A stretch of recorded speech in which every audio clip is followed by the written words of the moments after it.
Thank you, guys. I appreciate you guys having me. My name is Micah Scoggin. I'm the Community Development Director, and I'm here to represent Goddard and its growth. Hopefully, it'll be engaging. And feel free if you guys do have any questions to go ahead and just yell at me. I'm used to it working in the public sector, so feel free. Now, City of Goddard is probably going to have a lot of similar trends that a lot of the other smaller municipalities around the area have.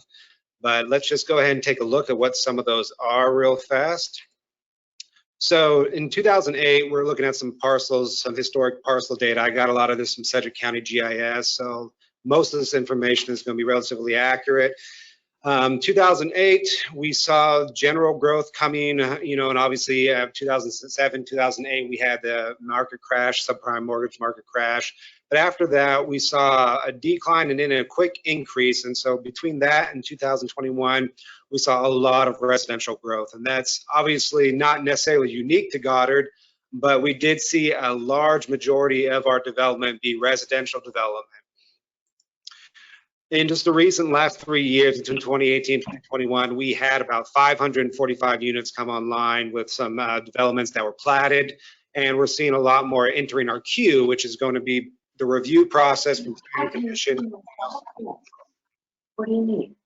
Yes. Or just go ahead. You can ask me a question. Or not, I'll move on.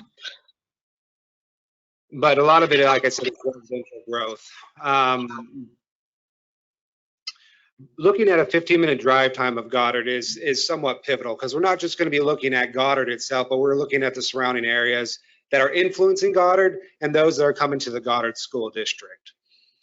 So for one thing, the 15-minute drive time, if you were going to look between 2000 and 2020, everything that was built from 2000 and before is in blue, and then as you drag it across, you're going to see between 2000 and 2020 the developments that happened there. And if we were to zoom in closer on those developments, you'll see a large part of that is going to be residential. So you have a lot of unplatted land, a lot of private farm ownership that gets sold to developers who didn't develop it. A large part of that is going to be single family detached and residential. And as you drag it across, you can see a lot of it is going to be infill as well, which we're more than happy to have. So if we're going to look at some key population trends, obviously, once again, we're still looking at a 15-minute drive time, but that 15-minute drive time, if you zoom in on Goddard itself, you're going to see that a lot of it is still reflective. This is more of a macro scale, and we'll zoom in a little bit closer and look at Goddard at a more micro scale. But obviously, historic population trends are just going up and up. This is across the state, both obviously, as you know, for not only the state, but the county as well, and then of course in Goddard and the surrounding municipalities. We're seeing that the greatest generation is on the decline, of course, which we appreciated their service. And then of course it moves into baby boomers, Gen X, millennials are spiking, and then Gen Z, and then the alpha generation, of those of you who don't know, are the younger generation. So Z, then A, pretty standard trend there. And we're seeing an increase in that.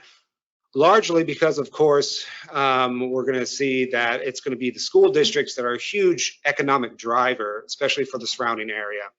So when you look at these Tapestry segmentation, this is going to be basically, if you look at demographic groups, they try to lump them together based on basic social economic characteristics. The largest one being workday drive. They used to call this soccer moms, and now they switched to workday drive. So I hope that's more palatable for most of you. Workday drivers are the ones that are leading the largest charge in terms of the demographics for the area, especially not just in Goddard, but the surrounding 15-minute drive time, and I imagine for most of the other suburbs around Wichita as well, largely, like I said, because of the school district. Then you have Green Acres and comfortable empty nesters. A lot of these are people that have seen their kids go to school and have graduated or currently have kids in school, and not just being the alpha generation, which are going to be, elementary school, but also middle school and high school. They're the largest driving force around the area.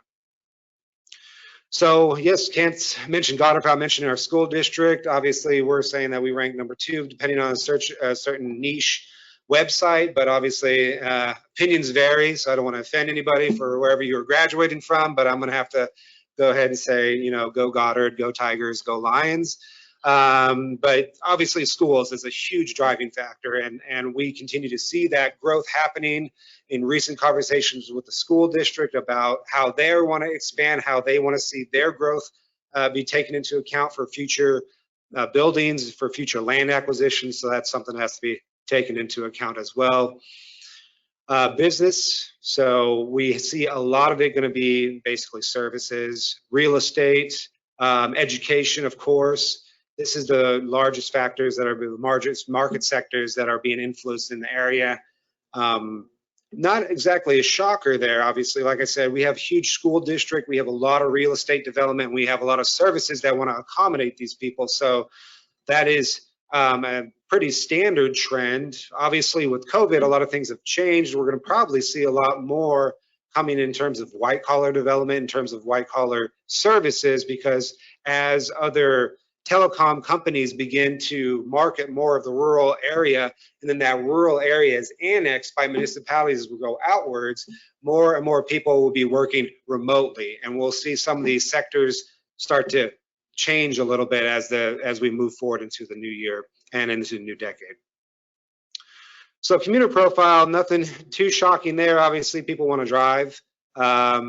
Less people want to walk, less people want to bike. We don't have any public transportation currently, being a smaller municipality. Something to just take into account. Obviously, carpooling has increased slightly, which is beneficial, but what we're going to see is that most people, of course, are going to be driving to work alone, solo, but I'm curious to see how this commute changes, especially for other municipalities as well, not just Goddard, with, as I mentioned, telecommunication being on the rise, and of course, remote work. So that's going to be something to take into account.